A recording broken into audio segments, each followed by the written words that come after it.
भी चैनल को लाइक करें, सब्सक्राइब करें, कमेंट करें। आपका दिल से शुक्रिया होगा राधा स्वामी जी। जी राधा स्वामी जी। महाराज जी, क्या आप हमें समता, स्थिरता, धैर्य तथा मन की शांति के विषय में कुछ आज सत्संग रहेगा, पूरा जरूर सुनिए।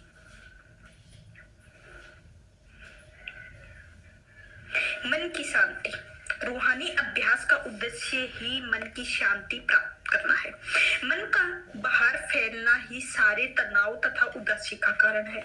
जब हमारा ध्यान बिखरा हुआ होता है तो हम बहुत ही बेचैन और दुखी हो जाते हैं, उस शांति को खो बैठते हैं। जितना अधिक हम आंखों की ओर केंद्र करके अपने ध्यान को एकाग्र करते हैं और जितना अधिक हमारा ध्यान अंतर में ऊपर की ओर जाता है, उतने ही हम शांत हो जाते हैं।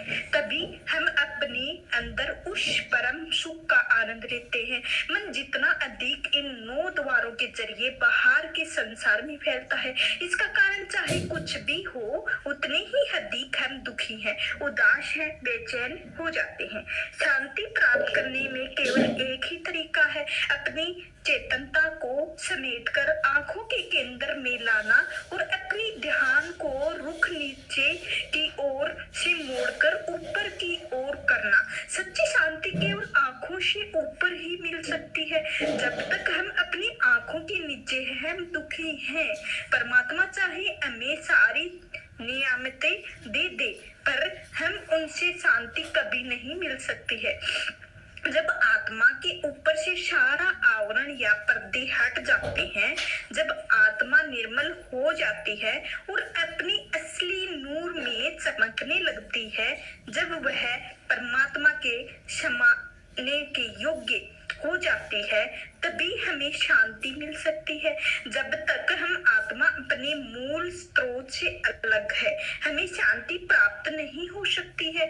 आत्मा और परमात्मा में समाने के लायक तभी बन सकती है जब यह मन का साथ छोड़ दे, जब इस पर कर्मों तथा विषय विकारों के मेल आवरण उतारे जाए।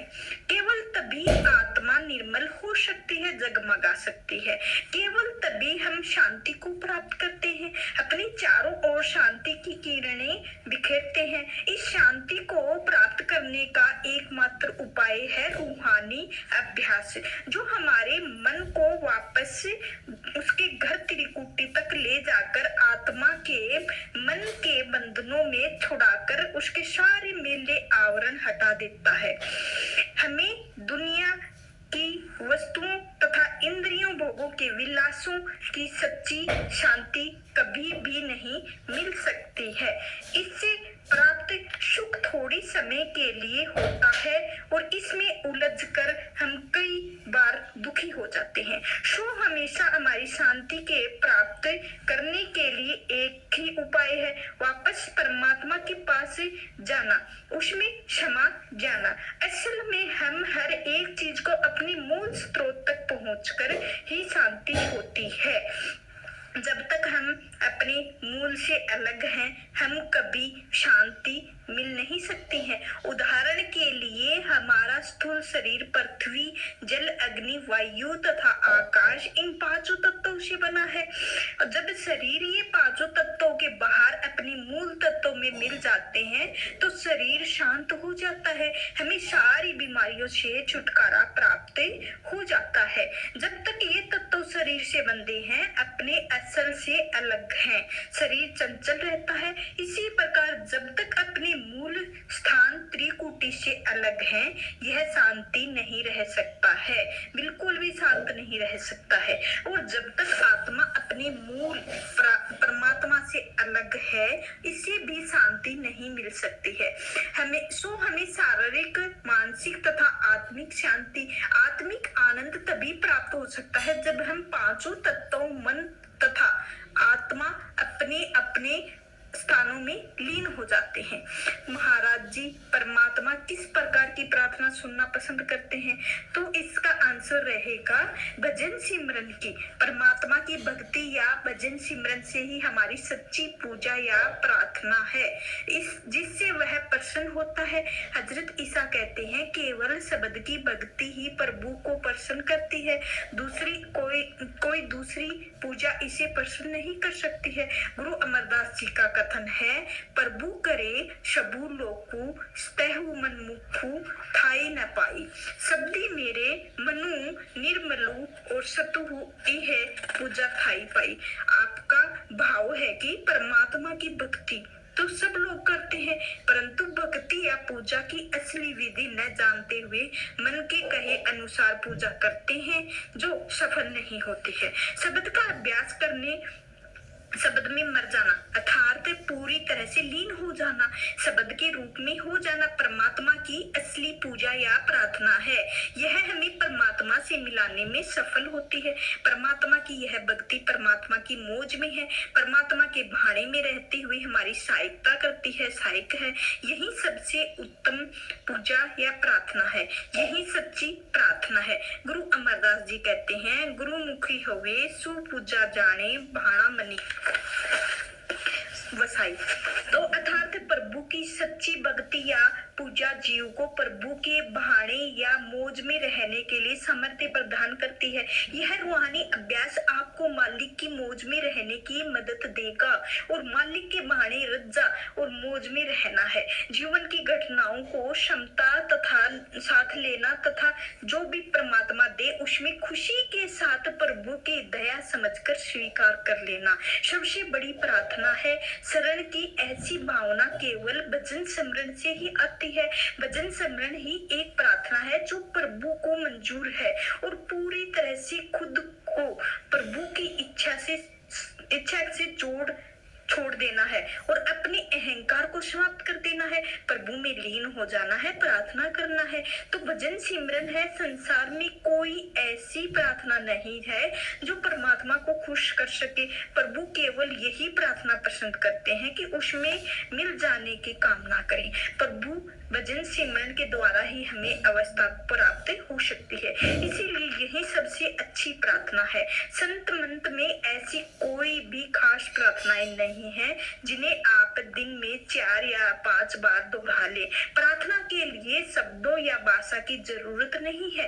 प्रार्थना तो प्यार की भाषा है जो हमारे हृदय से प्रभु तक जाती है। प्रार्थना के समय आपके और मालिक के बीच में कोई दूसरा नहीं होता है। जब आप प्रार्थना करते हैं तो संसार को भूल जाते हैं, मालिक रहता है, आप होते हैं, यही सच्ची प्रार्थना है। और यह प्रार्थना केवल भजन के द्वारा संभव होती है।